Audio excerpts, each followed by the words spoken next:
Hi,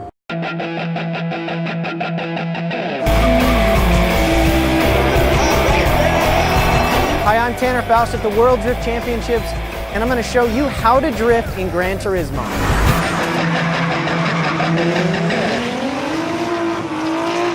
Drifting is not really a motorsport. Drifting is kind of like a car control show.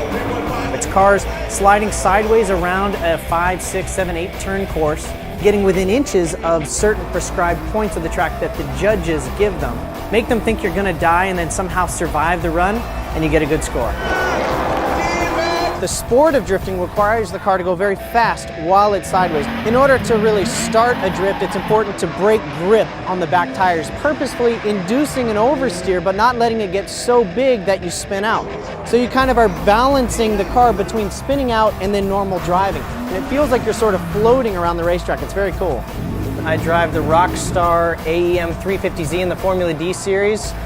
This is Gran Turismo 5 Prologue, but I'm in a 350Z.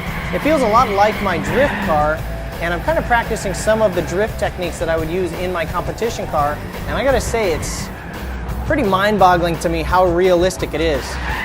And I don't have to pay for the dents either. That's called getting too close to the wall. Oops.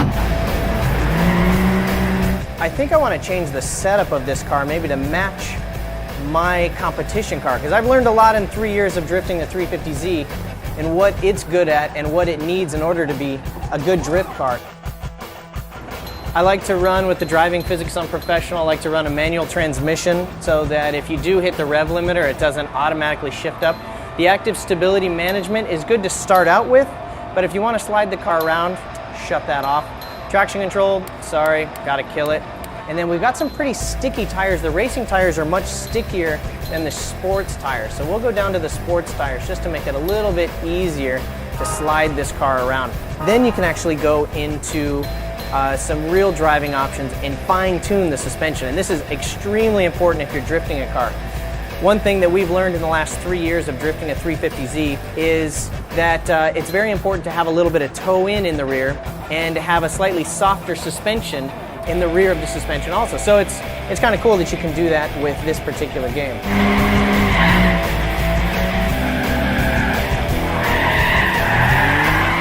When drifting the cars on Gran Turismo Prologue, the techniques are actually very similar to real life as you'd expect. You've got a handbrake, and the handbrake is great for entering the turns, getting sideways right off the bat, so that you can then dump the clutch and slide through the corner. You can also flick side to side and get rotation through the corner that way. Let me show you the handbrake technique to initiate the corner. In my car, I've got this big hydraulic handbrake that I yank up. Here, I just push the circle button, and it really does the exact same thing. I'm coming in, locking up the handbrake, it's sliding the car sideways, and now I'm drifting through the corner and kind of exiting out. The other thing you can use the circle button for is a clutch kick, and it's something that you have to do in drifting a lot. If you're coming around a corner, let's say I'm in third gear around this turn, and I want to rev up the engine and get a clutch kick, I can push that and it kicks the back end out. Just like in real life. It's a very cool technique in a real drift car, just like it is in the game. Now on the Eiger track that I'm on now, there's a couple turns that they're perfect for a flick or a side-to-side weight transfer like this one here. It's a right, left, and that naturally starts the car into a big drift, which sometimes can be difficult to manage, but just like in the actual car with a little bit of practice, you get pretty good at it. All right, now we find ourselves in, that's right, a big beautiful Mustang. Look at her, she's cherry red, right off the lot. We're gonna drift this puppy. Now the Mustang, of course, doesn't quite have the balance of the 350Z, and you'll feel that right away as soon as you start sliding. It has a bunch of torque because it's got that V8, and so you can get away with spinning the tires at a lower RPM, but it's almost like the back end steps out easier and it spins quite a bit easier than the other cars because it doesn't have that balance. I've slid these Mustangs around in real life, and this is a pretty good representation of what they're like. But you gotta love the torque of a V8. It sounds good, it feels good, even on the game, and it makes it a good practice car. We're up to some big speed. We've got a really tight corner coming up.